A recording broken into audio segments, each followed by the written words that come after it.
Welcome everybody to Sports Profit TV. We are back with the MLS Live podcast. We're talking match week 5 today. I am Cooper at the Sports Profit on Twitter. I'm here with my co-host, as always, with the man Garrett at Justin Footy on Twitter.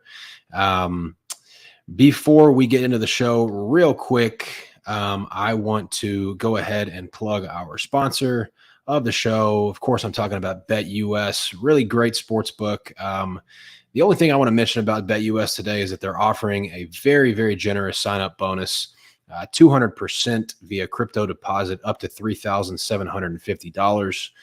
If you're interested in taking advantage of that, the link to that will be in the description of this video. So definitely take a look at that and take advantage. All righty. So, Garrett, how we doing, my man? What's up, brother? How are you? I'm doing pretty good. It's interesting time for footy around the world. Got the international break coming up. Just to preface the show, we've got a lot of news as far as players that have been called up to their national teams. We're not going to be able to cover all of that in our player news segment just because it's so many players. But for the games that we're going to be specifically talking about today, we will absolutely hit on the key players that are going to be missing or that have been called up to their national team. Because MLS likes to play during an international break. Hey, the show does not stop, baby. No. Absolutely. Keeps going. Anyways, we get on to player news, though. There is one aspect of player news that probably needs to be discussed because he is our cover boy on our player news segment, and it is seemingly a little bit of rumblings going on in Toronto that he may be unhappy. Lorenzo Insigne, the $10 million man there in Toronto, came in the second half of the season last season. Obviously, this is a huge deal, getting a player from his prime from a top 5 European league to come over here, and all of a sudden he's not happy. That's not completely unheard of. Like there are guys who come over thinking it's going to be easy, a walk in the park, a final big payday. Right. And you talk to the dudes who come over here, especially the big names, and they'll all tell you the same thing. It's not what I thought it was going to be. It is harder than I expected. Bale says it. Like I'm just thinking of the big names recently who've come over. Was like Rooney said it when he came over that it's not what they thought it was going to be. So this isn't new for some big name players to come over here and get a little shock value for those first few months. This though is being, and it's interesting because I guess these rumblings have been just under the water for a while, and then somebody spoke to somebody else and kind of mentioned it, and they're like, oh yeah, I heard that too. And then other reporters have come out and said, to be honest, I've heard this as well. But everyone was kind of scared to jump it because it is kind of a big story. Yeah. With something like that, you want to make sure you have your facts straight and your sources sorted out. But once everyone's kind of telling you the same thing within those knowledge circles, there's some smoke here for me. I don't know what it means. It might be beef with the coach. I don't know if this turns into a Bradley versus Insigne situation. Who wins that, by the way? If that's what this turns into, who wins out, Bob Bradley or Insigne? That's hard. I think you gotta, if you're the front office, you have to know what kind of commitment you have from Insigne because his name is going to sell tickets and merchandise. And if Toronto are bad again this season, then I don't think Bob's proved a lot. Right. Now it's a limited time, but you can't just keep being at the bottom of the table with one of the highest team salaries in the league. So it's just an interesting situation, something to monitor. I don't know if this leads to a summer move or anything like that away for Insigne. Sometimes this drama gets sorted out. Sometimes it doesn't. It's just Yeah, there's some rumblings here, and it's not unusual for this to happen when a player goes down for stretches of time. Like the injury's keeping him out, but usually when you're injured, that's just like the straw that breaks the camel's back when you're frustrated and Yep. disgruntled. And so, yeah, I'm not super surprised that if there was issues, that now is when it starts to kind of boil up. Yeah, kind of a salt on the wound situation with the injuries. From an MLS fan perspective, we definitely hope that he sticks around and that Toronto's able to put together a good product. They definitely have some of the pieces with Bernardeschi. Bernardeschi has been he's been a bigger contributor than Insigne has been And so far. that's the flip side to this too, right? Like Insigne's hurt now, but I don't think anyone can say he's performed at the level that we would have expected for him coming over here. Yep. I think we said on last year's show that at the time of coming over, he might be one of the most talented players to ever come to the league. Right. Everyone else has come over either past their prime or they were not as good. When he came over, he was captain of the Italian team, right? He was a regular for Napoli. Like Yep. this, like so it was a big deal when he's come over, and that's why it's a big deal now if he might be unsettled or disgruntled. Exactly. Well put. Yeah, so hopefully that gets sorted out just from a fan perspective. We want that team to be good. It makes the league look better. It's more fun to watch big time matchups with stars like that. I also want to talk about a transfer rumbling. It might actually be a done deal. You might know about it. Ledesma coming over, USA under 22 international, currently at PSV in the Netherlands, and he's coming over to New York City FC. I'm going to be honest with you. I've never seen him. Well, if I've seen him play, I don't remember putting my finger on him playing. And I'm reading that he could be slotted as a striker here for NYC. Yeah. He's a forward. NYC desperately need a forward. They are playing Magno there out of the fact that they have nobody else, and that's just not where Magno's good. So any forward that can come in and allow Magno to go back out to the wing is a big upgrade for NYC, regardless of the forward. Like, just be good enough to force Magno back out to the wing where he excels. That would be enough, right? But Ledesma's interesting. NYC's done this before where they take promising players. Ledesma broke out at the under-19 World Cup for the USA. That's where he really popped up on the radar. Yeah. And PSV, they like him. He's been getting some solid playing time for them, and they wouldn't let this deal go through for a loan until he signed a contract extension. So they want to keep him. They just want to further his progression along, get him more playing time, especially when over the summer, where MLS is one of the few leagues going while Europe and everything else shuts down for the offseason. So I think it's a good move for Ledesma. I think it's a good move for NYC.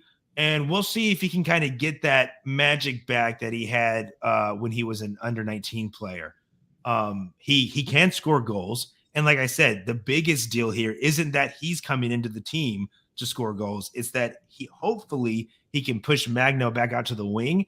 And if that can happen, then the stock is way up on this NYC attack. Absolutely. And they also got some other pieces back to the puzzle. I think Rodriguez came back from where was he, in Argentina? Yeah, he came back on loan again. Took some time to get done, but he's back, and they desperately needed him as a playmaker. Got Sands back from Rangers. That was big, which was big. He did okay over there, but just not enough to be a mainstay on a side that is as demanding as Rangers. Like, Rangers have Celtic to worry about in league play. But then it's all about the European competitions, right? So absolutely, a lot of games. They play a lot of games over there too.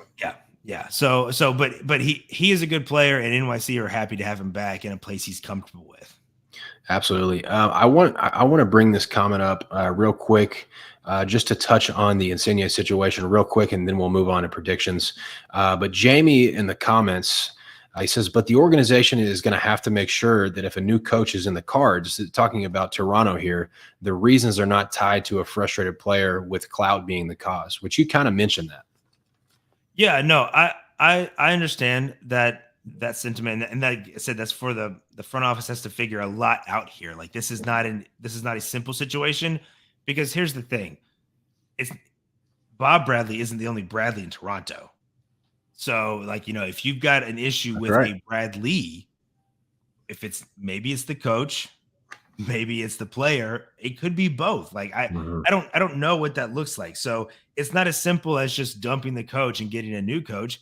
If you can get commitments from Insigne, Bernadeschi keeps playing like he's playing, you can bring in a quality coach. Like who wouldn't want to coach that attack and bring up, and Toronto's got some youth in the pipeline. Especially just with Canadian soccer in general, really kind of feel like it's starting to enter some kind of golden era, right? Like Yep. a new generation, so to speak. So this is not going to be solved quickly anytime soon, which is why I'm not sold on a summer move. It's just there's been enough people reporting this now that I'm like, okay, there's something there. It's not just one dude running with a story.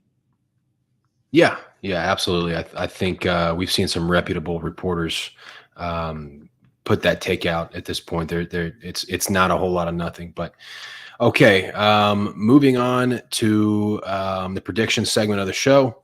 Excited to get into some opportunities this week. Like we mentioned earlier, there's a lot of players that have been called up to national teams for the international break.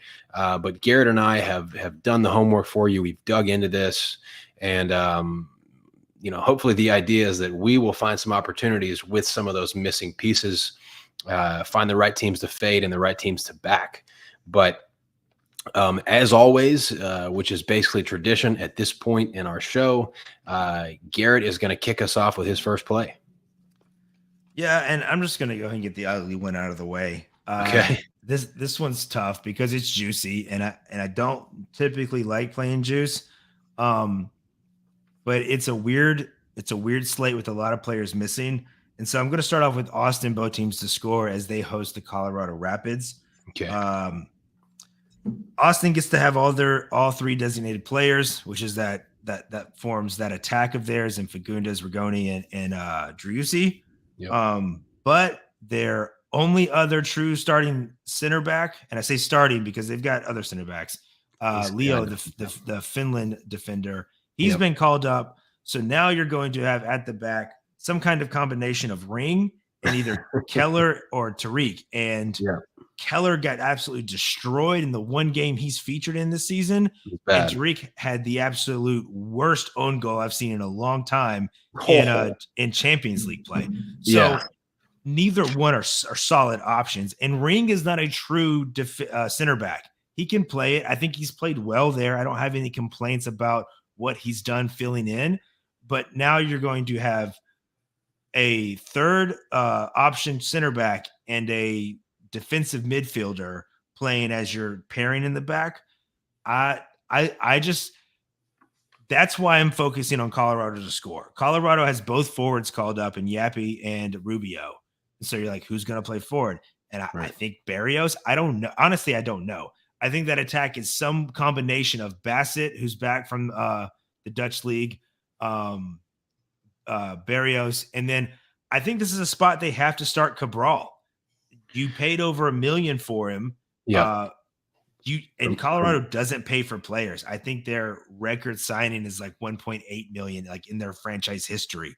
They do not pay for players. So they spent $1 million to get Cabral, and hasn't been able to do anything but come off the bench. So if he doesn't start here, then there is something else going on. Like either it was a terrible mistake or he's not fit.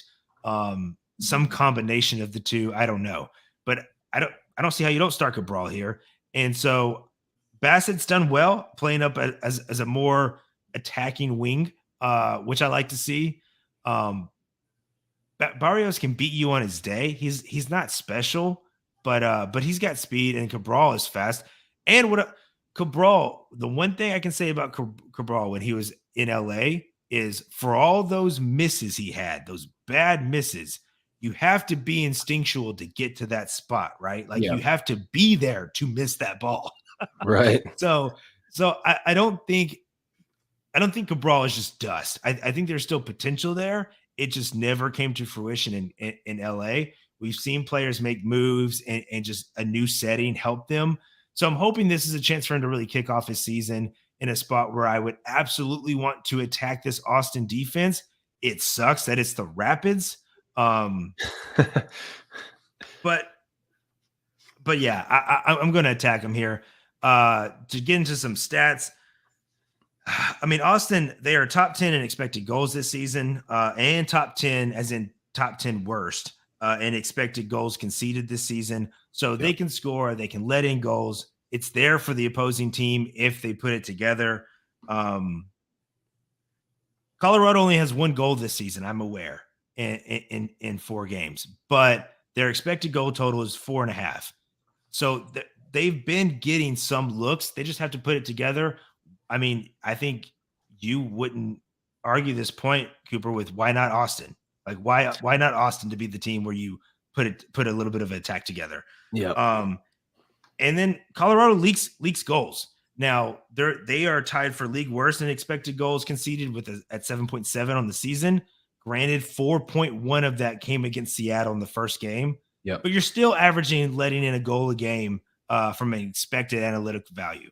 So I like this spot. Like I said, Austin's attack is intact, and this is a chance where I think you can attack this Austin defense. And so I know it's Colorado, and that sucks, and it's juicy. But in a slate where that could be really weird, I think this is one of the better looks, in my opinion. Yeah. So when Cascante went down early in the year, which is definitely our best center back. And when I say our, I'm talking about Austin because I am an Austin fan. When he went down, both teams to score automatically for me almost became an auto play if it was playable, as far as if Austin's involved in the game. Now you've got Balasinen, the Finland center back, he's gone. Ring, like you said, he's fine. Like he can kind of play wherever, but he's not a center back. So they're down to basically almost a reserve center back in Ring with this patchwork back line.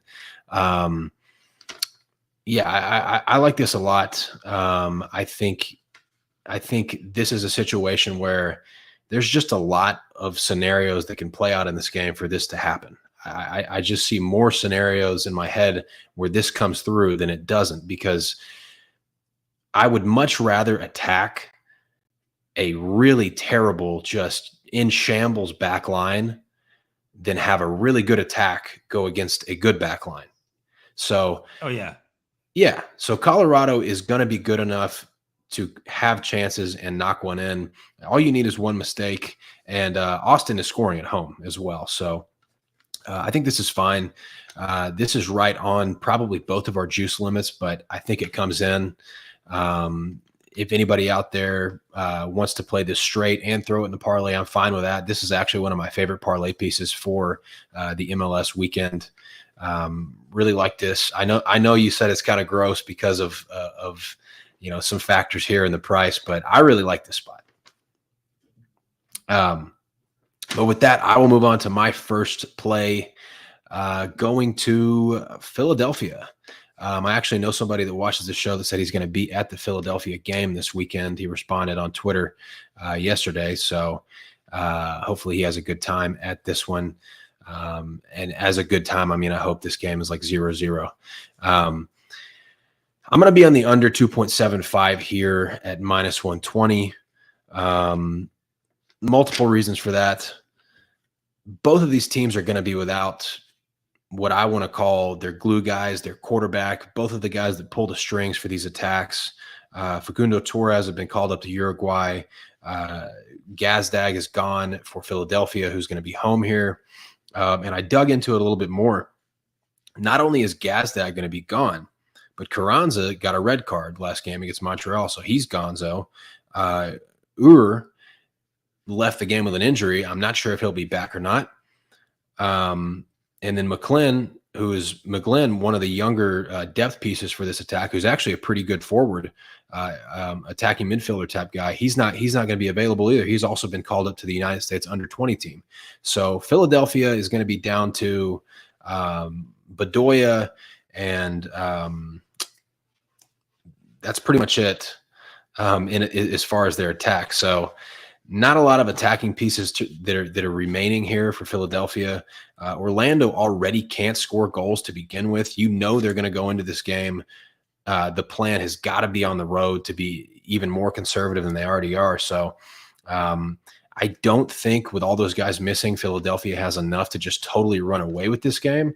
And I think this game is like maybe 1-0, maybe 2-0. I don't know if Orlando can sneak one in or not, but I think this game goes under the total.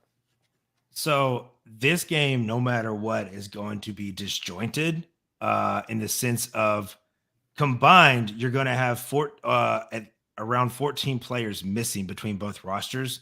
Yep. Who just for international. That's not including suspensions or injuries. You forgot to mention Sullivan, the forward. That's usually who would be the backup there to play. Right. Yep. He got called up. So you're looking at like a Chris Donovan at possibly being your forward if Yep. Uwe can't go. The big piece for me on the Orlando side is Gillespie. I was going to target this game. I was going to target this game, and because I was like, man, Philadelphia could smash this weekend. Like with no Gillespie, like they could absolutely smash. But then you go through the list of players they're missing. Carranza with the suspension. You got to wait and see with Uwe. Gaz, like you mentioned, Gazdag gone. I don't know what this attack's going to look like for Philly. And so when you have a bunch of players having to fill in spots for key pieces, Facundo Torres is gone for Orlando. Like it's just this is going to be a really just gross game. And I think the under is the way to go. Even if the 2.75 is 120, then the 3.5 is parlayable. That's a good point. So I the under here, if you're playing it, has to be the play because you don't know what you could literally have Chris Donovan, who's an academy product in 22, and McGuire, who is a super draft pick. I like out McGuire. of college. Yeah, but I mean, like, he's not ready for this. Philadelphia's defense is still intact. Exactly. Exactly. The defense didn't get called up. Yep. Blake is injured still. He's going to be out a while, and I don't like that backup keeper. But again, you talked about it. All the string pullers are gone. So this is just going to be really dysfunctional. And if you're playing this game, it's the under. I love it. Hoping for a choppy one. Definitely it's notable worth mentioning the goalkeeper situations, but I just don't see enough volume in this game as far as shot volume. So definitely hoping for a snoozer here. All righty. Well, that's my first play. Garrett, what do you got for your second one? So they might be turning into a blind spot for me. I'm still trying to figure that out, but I cannot get off Vancouver usually in some way. And here I am getting Vancouver, the draw no bet. So I get the push protection on the draw versus a Minnesota side who is missing 7 players for international duty. 6 of those are starters, and you still have Reynoso suspended. So I literally took all of Minnesota's stats and just threw it out the window because they're missing 7 of 11 starters overall when you add in the Reynoso suspension. Wow. Have they been playing decent to start the season? Yes, way better than I ever could have predicted with them not having their stud in the lineup. Yeah. But yeah, I can't get off this Vancouver side. When they line up, this Vancouver side will be a much better 11 than the Minnesota side. And so I don't know how to get off of them at plus money when I get the draw no bet. Vancouver will be missing Kubas, which is a big deal. He's a key player for them in the holding midfield position. He is important.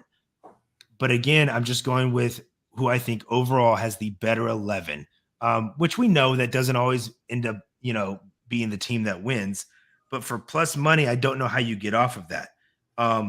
They also, Vancouver is also tied for first in one of my favorite stats, which is big chances created. I love teams that are getting good, solid looks. And right now they are tied for first in the league in that creation stat. That's important for me.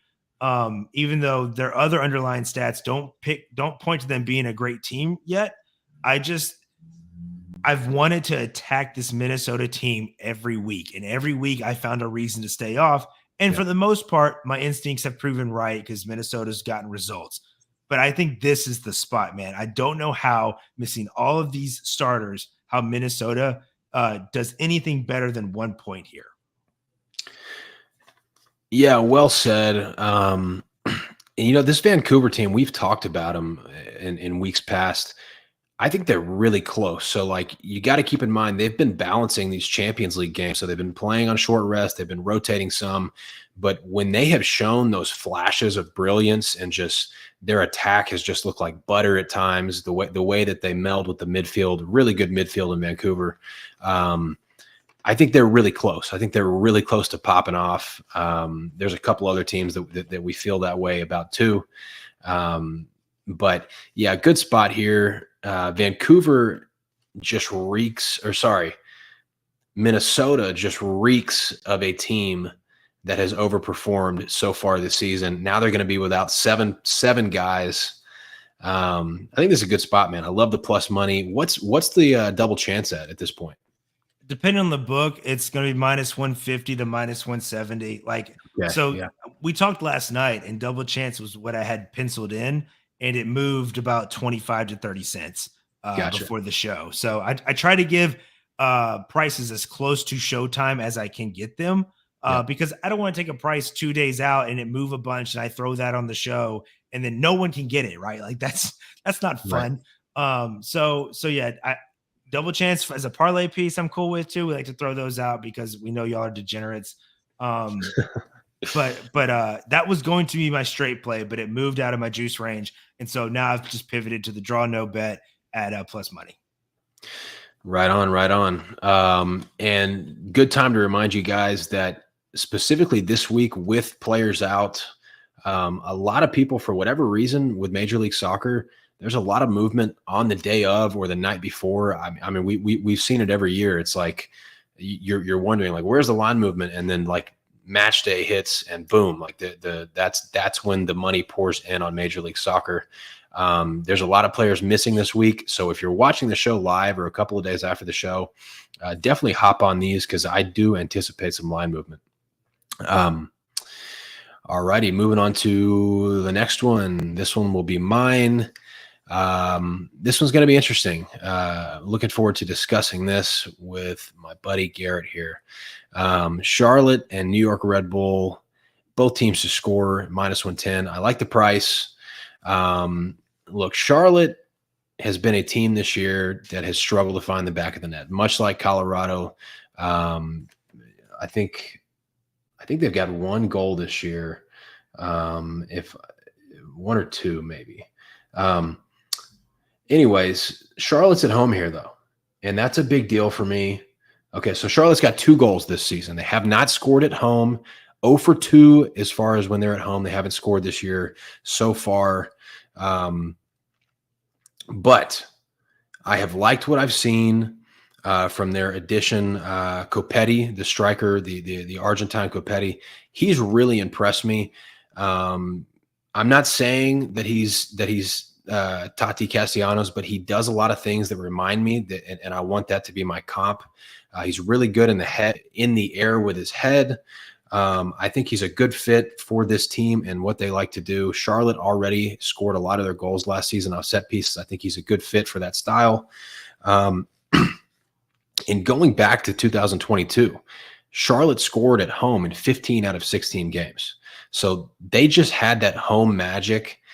First game of the year against New England, I watched it. They rattled the bar twice. Definitely should have scored at home that game. And then New York Red Bull, who's going to be coming in here on the road. For me, it's just one word, which is Van Zier. He got in last game. He scored his goal. The service has been there with this team for a season and a half now.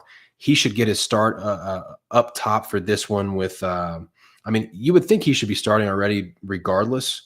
But I think it's Corey Burke is not going to be there, so he's going to have to start by default, which is going to be nice to see for New York Red Bull.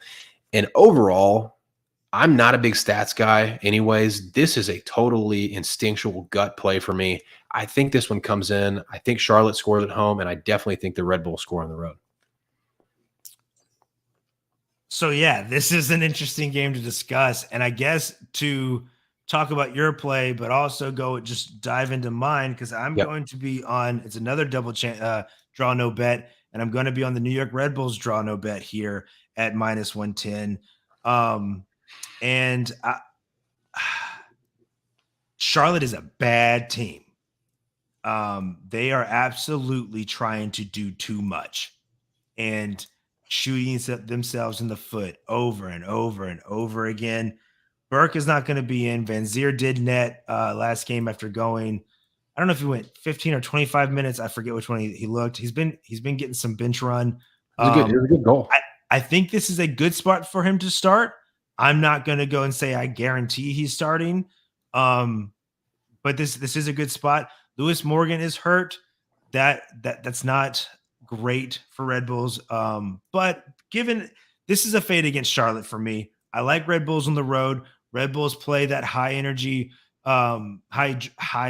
drink soccer, which is what you see St. Louis playing, Philadelphia playing, like teams that are being successful. This is what they play, where it is we are going to give up possession and let you hurt yourselves. And when you mess up, we're going to pounce on you. Right now, Charlotte is the king of messing up. I mean, there's that Atlanta game, man. I've never seen easier goals in my life where that was bad. The left back is just gone. He has moved up the field. No one's rotated over. And Wiley just had 2 open goals. Like one, okay, you make a mistake one, but to do it again because you're still trying to do the same formations, the same rotations and switches, and you're just not getting it right. It is a mess. And so I have to back Red Bulls draw no bet here. I do worry about the both teams to score just because Charlotte can't get it together on the field. And the Red Bulls expected goals conceded a game right now is sitting at 0.82. Like it's not a favorable stat by any means. I get it though with the gut plays. I have those weekly, right? Like there's just a play where like so for instance, my gut play this weekend, I'm not even sure I'm going to play it, but it's Nashville over 2.5. And there's nothing about that game that says Nashville over 2.5 should happen. And that is my gut play. So I get the gut play. You got to trust the gut, right? Like as bettors, we are part instinctual. It can't all be analytics. You got to have a feel for the game. So if Charlotte scores, I would like Red Bulls to get 2. But I prefer draw no bet here for the Red Bulls. Yeah, and I get it too, and I could honestly see both coming through here. We talked about we love backing Red Bulls on the road just because of their style. They play a great, like you said, allow the home team to have the possession, hit them on the counter. They have done a really good job of that, even with some of the pressing. And I am in full agreement with you. Charlotte's spacing on defense has been atrocious. They've looked really bad. But I think you hit the nail on the head for the reason I like goals in this game. They're trying their style of soccer right now looks nothing like it did when they started their inaugural season last year, when they were compact and organized, and that's what they were sticking to. They might be a little too big for their britches right now and maybe they think they're a little better than they are, but they're letting it rip. And these games have been open. I watched the first half of the game last match against Orlando. There could have been 5 goals in the first half of that game. It was very open play. And that is the type of game that Charlotte's playing right now. So hopefully New York Red Bulls does knock 2 or 3 in, but I think Charlotte finds a way to get one in at home. I just think that there's something about it when they play at home, whether it's off of a set piece or a breakaway or whatever. I think both teams to score here is good. And I also I like New York Red Bulls to get a result here as well. Hopefully they both come through. I think it's telling that we didn't even mention that the designated player Swiderski isn't going to be there. Who cares? Yeah. That dude looks lost. And I think in part he looks lost because of what they're trying to do. I don't think he's a winger, man. They're playing him on the wing, and I think he's obviously not going to take the 9. I do wonder what it looks like if you run him as a 10 or a shadow striker right off Yeah, of Capetti. I right. wonder what that looks like. I don't think we're ever going to see it. But one thing's clear through 4 games is he's not a winger, and he looks lost when he's out there. Yeah, the spacing is off, and I agree. It's a weird situation, but again, he's the DP, so it's like you You're going to almost feel play like, him. You're yeah, going he's to got to play be him. exactly. He's got to be involved, but yeah, no issues with him being gone. In fact, it might even work in Charlotte's favor. Hopefully not, because we want that New York Red Bulls to come through, and I do like your read on this one a lot. All right, with that, we move on to the super collaboration, favorite part of the show, as always. Unfortunately, last week I screwed the pooch on the super collaboration, and LAFC could not find the back of the net, and it was kind of a funky game against Seattle. The game I ended think I 0-0. think if you screw the pooch on LAFC to score and it doesn't come home, I think you're given a pass. Like that's one of those like really like Maybe. I mean, it was a little square, but I did think it would come through. Just kind of a funky result, a funky game. But we move on. We got a brand new week, which is the best part about doing this. There's always tomorrow, and I like the Super Collab this week as much as any week so far this season. Garrett, you've got the first contribution to the collab. Yes. So I'm gonna go with Real Salt Lake, both teams to score versus St. Louis. I am a fan of this spot, and I think I might attack this game a couple of different ways. So make sure you're following us on Twitter. Those are our handles on the screen. So that way you can get our anything extra we're playing. But for both teams to score, I like this look with RSL being at home. We talked about the energy drink soccer, right? Well, Yep. that's what St. Louis does. And St. Louis is going to press the absolute crap out of you. So Right. much so that they average 17 successful tackles a game, which is 5 more tackles a game than any other team in the MLS. Like these dudes work. And so those successful tackles lead to turnovers, which is how they are getting a majority of their goals right now. But they're playing good soccer. They are covering for each other when they do press, and they are making smart decisions. Um, I, but they are going to give RSL chances. They're going to give Real Salt Lake somewhere around 11 to 13 shots. And RSL at home, I like them to get one. They are missing some RSL's missing some players for national duty. Savarino is interesting. He got dropped from the national team for quote personal reasons, unquote. Okay. So I don't know what that means. I don't think I'm going to see him this weekend playing domestically. But I still got Krylak and some other pieces there that I'm okay with. The big thing for me here is I'm willing to bet St. Louis gets the first goal here, probably in the first half. They've been very good at scoring in the first half this season, but they are playing at 4,500 feet above sea level. Yeah. The kind of running that is demanded by this team, the kind of pressing they're going to do, I do wonder if we are going to see some tired legs by the time the second half rolls around. And RSL could be perfectly fine to wait it out and then net one in the second half. And I Right. think this comes home. It's honestly getting hard to try to fade St. Louis.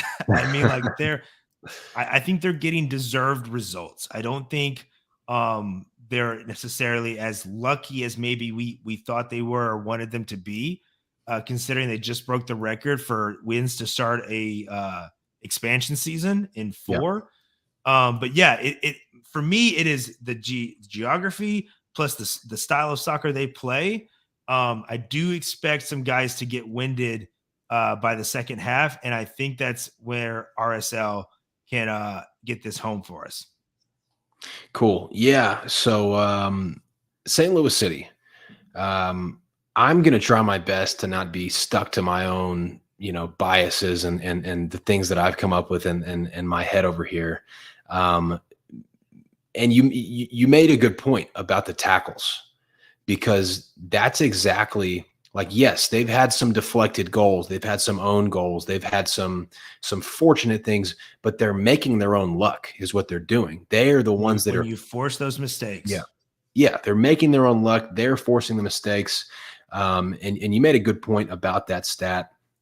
And also a good point about the elevation. That's something that kind of slipped under my radar, but maybe a little, both teams to score first half sprinkle even. But definitely like this. I'm gonna give these guys their credit here in St. Louis. I think this is a good spot for open play and chances at both ends. So that's our first half of the collab. My contribution to the collab this week is going to be a first half alt total.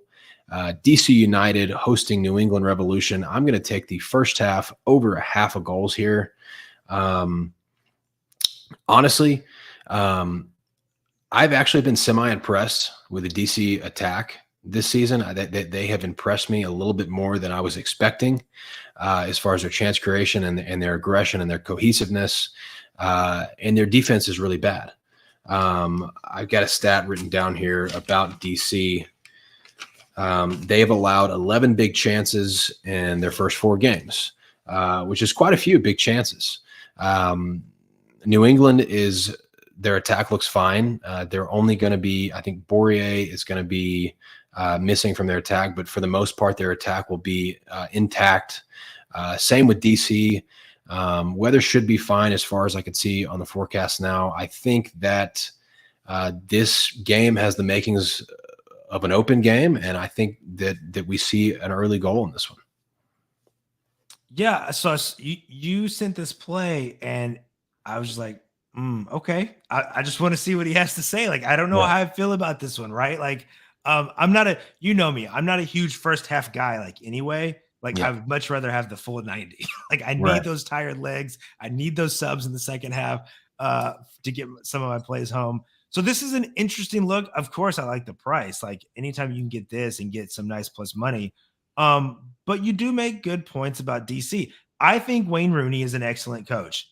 The fact that he almost kept Derby up, considering the sanctions they had when he was in nuts. championship, was wild to me. That Derby team was talented, but to get such a handicap on points, there should have been no way that they would have even sniffed staying up. And he was close. I like how he's building this DC team. The Lewis O'Brien deal we talked about last episode, that's official. That loan deal is done with an option to buy, which I found very compelling. So he could be a permanent ad, which I think would be great for this team. I think New England has the best goalkeeper in the league. I stand by that. Right, it's good. But I don't think he can carry this team every game. Benteke for me is the big thing here. We saw last week, if he gets in the air and for some reason you leave him alone, he is going to kill you with his head. It's what he's done his entire career, no matter where he's been. So this is an interesting look, especially with DC's defense being so bad. I would love to see New England get off to a hot start. If New England does score first, the over is very alive here, a live look. So I like this. I'm not a first half guy. You play way more first half plays than me, so I will lean on you here. And for plus money, why not? Yeah, we love the plus money. I think this is a segment of the show where we're doing our best to get you guys value and get a little money back to you that the books are normally used to making us pay on the juice. So kind of giving them some of their own medicine here with the plus money plays. But that is pretty much it. There was one comment that I wanted to just address before the show's over, because we appreciate everybody that tunes in live. It's a really fun part of doing this show, is having the live interaction with our viewers. I've got an answer for this one. I know you probably will as well. Jamie Bustos is asking about Philadelphia. How are they going to shape up through the season? Obviously, navigating Champions League. They made it to the final last season. Man, Philadelphia is really good. Like, they are still really good this season. LAFC is still really good this season, but obviously that's East and West. Philadelphia in the East, LAFC in the West. I mean, I still think those are the two best teams, and Philadelphia is still completely loaded. The only thing that Philadelphia has done is gone ahead and add some depth that they didn't really have last season. So, what's your take on Philadelphia, Garrett? I think 4 competitions and the possibility of playing up to 55 games in a calendar year season, well, not even a calendar year, just in a season, is too much. Gotcha. So I think you have to see where they are after we get through some competitions, right? Because they are in all 4 competitions that MLS clubs can play in. Obviously, Champions League, both for them and LAFC, is the ultimate prize right now, which is why you could see their league play struggle to start off, because they are going to prioritize Champions League 100% over league play to start the season, because they have the whole second half of the season to try to play catch up. Except now you're throwing in a new tournament, Leagues Cup. You're not playing any league games during Leagues Cup, but that's still just more wear and tear on the players, depending on how deep Philly go. So this is one that I have to fill out. If like Philly just has a really tough start to the season, because Champions League goes on and they go all the way to the finals, which they absolutely could. Then I will look for value. But it is very hard for me to back either favorites right now, which is LAFC and Philly, because of the schedule they've got going on. They just don't represent value to me. So could they end back up in the finals? Sure. Would I put money on it? No. Yeah, good take. That's something that definitely should be considered, as far as, a lot of these teams, there's going to be more games.